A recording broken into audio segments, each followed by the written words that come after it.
Hay una imagen que todos conocemos. Un anciano de barba blanca, vestido de rojo, con una sonrisa cálida y un saco repleto de regalos. Pero si retrocediéramos en el tiempo, si atravesáramos siglos de historia y arte, nos encontraríamos con algo completamente distinto. Un rostro severo, un juez de almas, una figura que no llegaba para dar, sino para vigilar. Santa Claus no siempre fue el abuelo bondadoso que abraza a los niños en los centros comerciales. Hubo un tiempo en que su mirada era una advertencia. Y esta noche, en el Relicario Secreto, vamos a descubrir cómo una de las transformaciones más profundas de nuestra cultura se llevó a cabo no en un instante, sino pincelada a pincelada, ícono a ícono, imagen a imagen, hasta convertir a un santo medieval en el símbolo más reconocido de la Navidad moderna.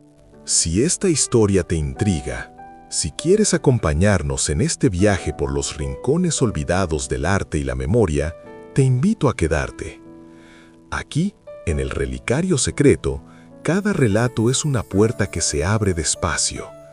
Y esta noche, la puerta es antigua, tallada en madera de iglesia, y del otro lado nos espera un misterio que hemos olvidado mirar. En uno de los íconos más antiguos, conservado en el monasterio de Santa Catalina en el Sinaí, Nicolás sostiene un evangelio cerrado en una mano y levanta la otra en gesto de bendición. Pero su rostro no sonríe, su mirada es penetrante, casi incómoda. Es el rostro de alguien que sabe cuándo mientes, de alguien que ve más allá de las apariencias. Este Nicolás histórico no repartía juguetes, repartía justicia. Se cuenta que salvó a 3 niños descuartizados por un posadero, resucitándolos mediante un milagro. Se dice que rescató a 3 jóvenes inocentes de la ejecución, apareciendo en sueños al emperador para exigir clemencia. Pero también se dice que en el Concilio de Nicea, abofeteó a un hereje llamado Arrio por negar la divinidad de Cristo. Este santo no era dulce, era implacable cuando la verdad estaba en juego. Y sin embargo, algo en su historia comenzó a resonar en el corazón de la gente. Porque Nicolás, severo como era, protegía a los débiles, a los niños, a los pobres, a los marineros perdidos en el mar. Y esa protección, con el tiempo, comenzó a transformarse en algo más suave, algo que el arte capturaría lentamente, sin que nadie lo planeara. Para entender quién es realmente Santa Claus, debemos regresar a un lugar que ya no existe. Mira, en la costa sur de lo que hoy es Turquía, durante el siglo IV. Allí vivió un hombre llamado Nicolás.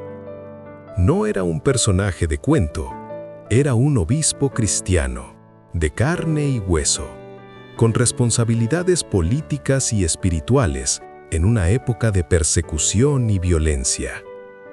Las crónicas nos hablan de un hombre de carácter firme, defensor de la ortodoxia, alguien capaz de confrontar al mismo emperador si la fe estaba en juego. Los primeros íconos que lo representan no tienen nada que ver con la ternura.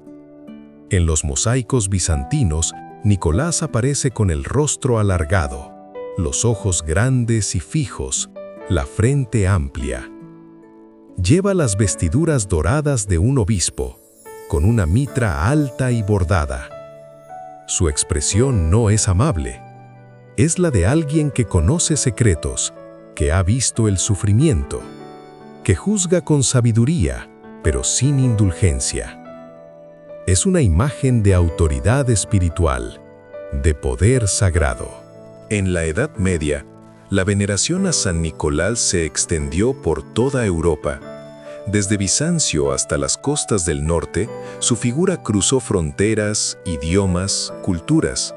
Pero en cada lugar, el arte lo representó de manera distinta. Y en esas diferencias comenzó a gestarse la transformación.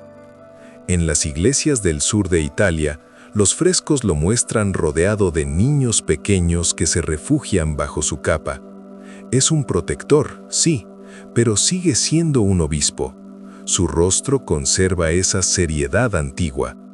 En las catedrales góticas del norte de Francia, las vidrieras lo representan realizando milagros, devolviendo la vida a los niños muertos, entregando dotes secretas a jóvenes sin futuro. Pero siempre hay algo en su postura que recuerda que no es un ser completamente accesible. Es un santo. Y los santos, en el imaginario medieval, no eran amigos, eran intercesores poderosos, casi peligrosos si se les ofendía. Aquí comienza a aparecer un elemento que será clave: la dualidad entre el premio y el castigo. En los Países Bajos, durante el siglo XV, San Nicolás se convierte en una figura central de la infancia. Cada 6 de diciembre se celebraba su festividad con rituales que mezclaban lo sagrado y lo lúdico. Los niños dejaban sus zapatos junto a la chimenea, esperando que el santo les dejara dulces o pequeños regalos. Pero también sabían que Nicolás llevaba un registro.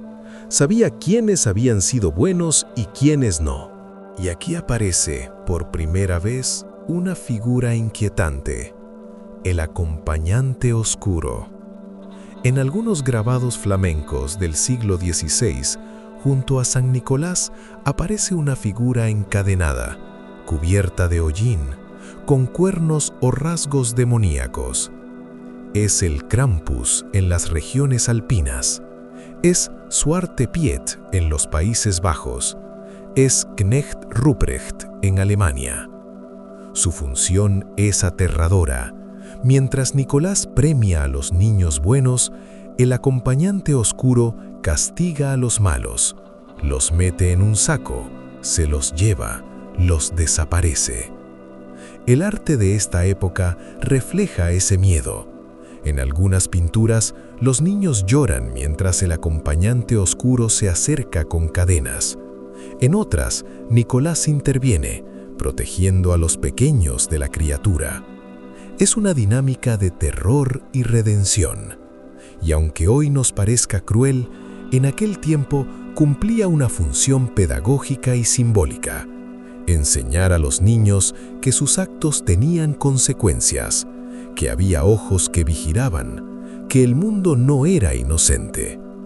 Pero algo estaba a punto de cambiar, algo que rompería esta imagen para siempre. En el siglo XVI, Europa se partió en dos. La Reforma Protestante, liderada por Martín Lutero y otros reformadores, rechazó el culto a los santos. Para los protestantes, venerar a figuras como San Nicolás era idolatría. Solo Cristo podía interceder. Los santos, con sus milagros y sus festividades, fueron eliminados del calendario litúrgico en gran parte del norte de Europa. Y sin embargo, la figura de Nicolás no desapareció. Se transformó. En los países protestantes, donde ya no se podía celebrar a un santo católico, surgió otra figura: el Niño Jesús, como portador de regalos. En Alemania se le llamó Christkind y era representado como un ser angelical, vestido de blanco, que llegaba en Nochebuena. Pero la costumbre de dejar regalos para los niños ya estaba demasiado arraigada. Y el pueblo necesitaba un rostro, una figura concreta, algo que pudiera ver y nombrar.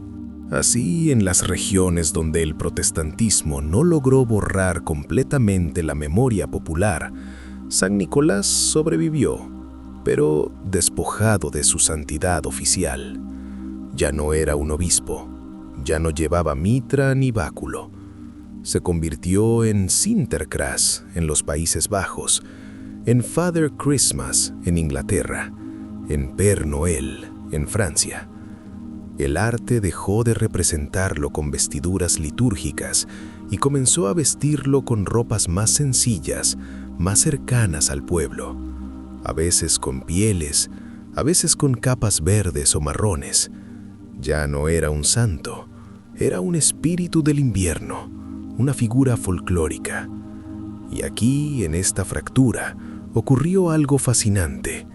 Al perder su autoridad religiosa, Nicolás comenzó a volverse más accesible, más humano, más cálido. Los grabados del siglo XVII lo muestran rodeado de niños que ya no le temen, lo miran con expectación, con alegría. El miedo al castigo sigue presente, pero comienza a diluirse.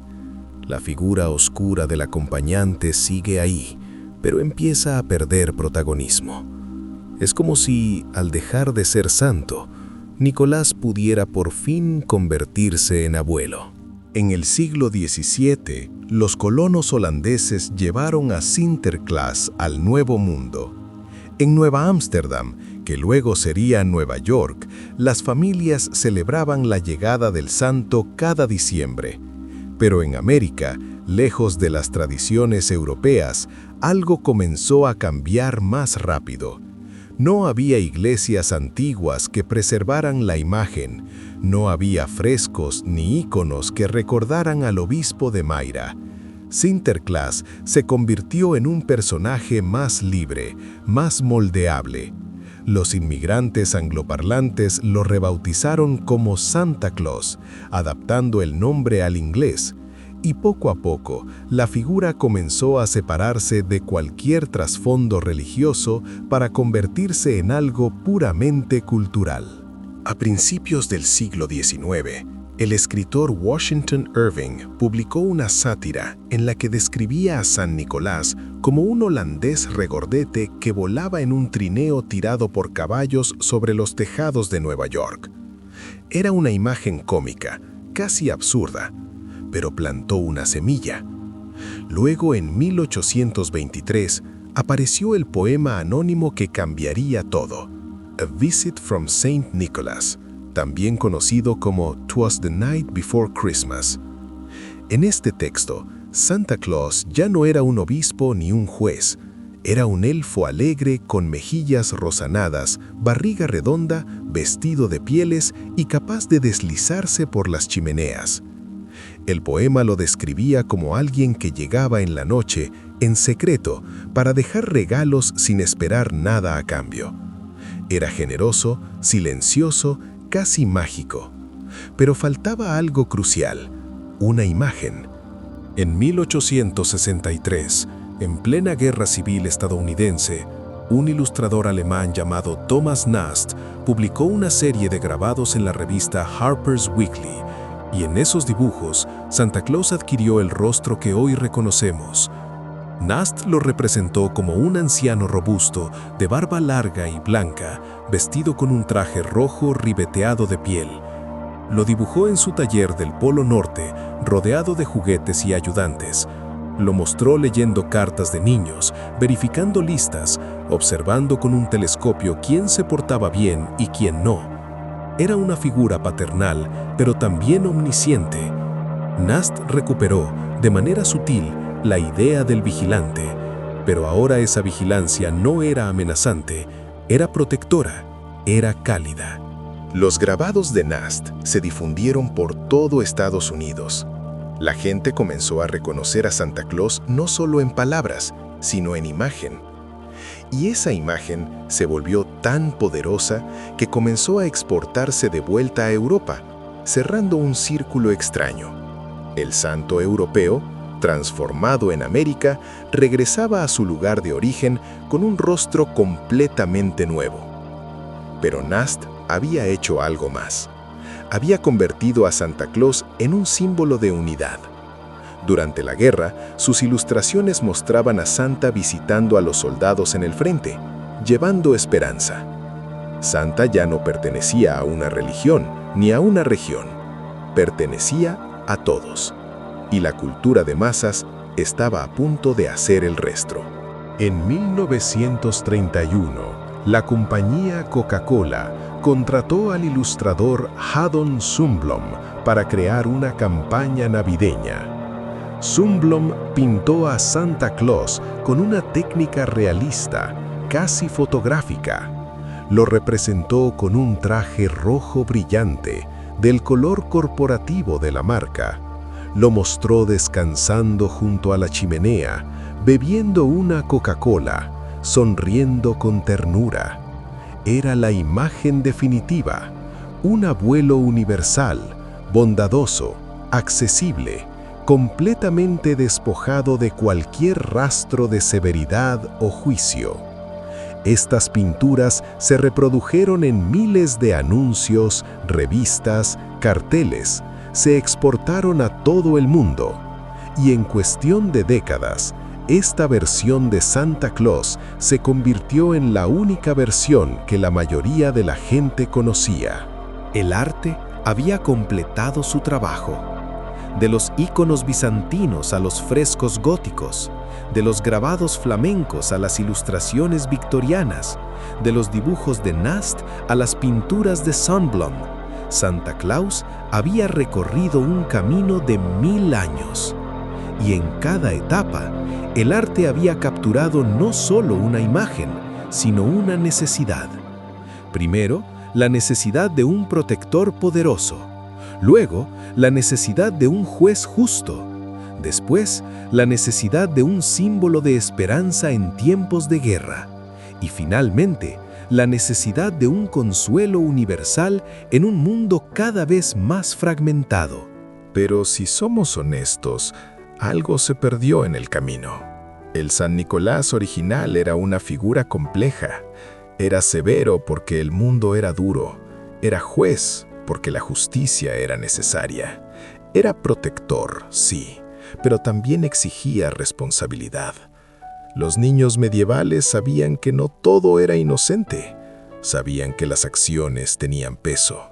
Y esa conciencia, aunque a veces se expresaba con miedo, también les enseñaba algo valioso, que el mundo no estaba hecho solo de regalos, sino también de elecciones. El Santa Claus moderno, en cambio, no juzga, no exige, no castiga. Es pura bondad, pura generosidad, y eso es hermoso, pero también es, en cierto sentido, irreal, porque hemos borrado la complejidad. Hemos borrado la tensión entre el bien y el mal, entre el premio y la consecuencia. Hemos creado un símbolo que consuela, pero que ya no enseña. Y sin embargo, seguimos necesitándolo. Porque en un mundo donde todo es incierto, donde las tradiciones se desvanecen y las comunidades se fragmentan, Santa Claus es una de las pocas figuras que todavía une. No importa tu religión, tu origen, tu idioma, Santa Claus es reconocible, es universal. Es, en cierto modo, el último mito compartido. El arte nos muestra esta paradoja. En los iconos bizantinos vemos el poder. En los grabados medievales vemos el miedo. En las ilustraciones victorianas vemos la nostalgia. Y en las pinturas publicitarias del siglo XX vemos el consuelo. Cada época proyectó en Santa Claus lo que necesitaba ver. Y quizás eso es lo más humano de todo, que nuestras imágenes siempre revelan más sobre nosotros que sobre aquello que representan. Esta noche, mientras millones de niños en todo el mundo esperan la llegada de Santa Claus, vale la pena recordar que esa figura no cayó del cielo. Fue construida, pincelada a pincelada, durante siglos. Fue moldeada por la fe, por el miedo, por la esperanza, por la nostalgia, por la publicidad. Y en cada transformación, algo se reveló sobre quiénes éramos y quiénes queríamos ser. Quizás el verdadero misterio no sea quién era San Nicolás, sino por qué necesitábamos que se convirtiera en Santa Claus. ¿Por qué una figura severa y vigilante tuvo que volverse cálida y bondadosa? ¿Por qué el juez tuvo que convertirse en abuelo? ¿Por qué el santo tuvo que perder su santidad para ganar su universalidad? Tal vez, en el fondo, lo que buscábamos no era un milagro, era un abrazo. Y el arte, ese testigo silencioso de nuestra historia, nos mostró cómo lo conseguimos.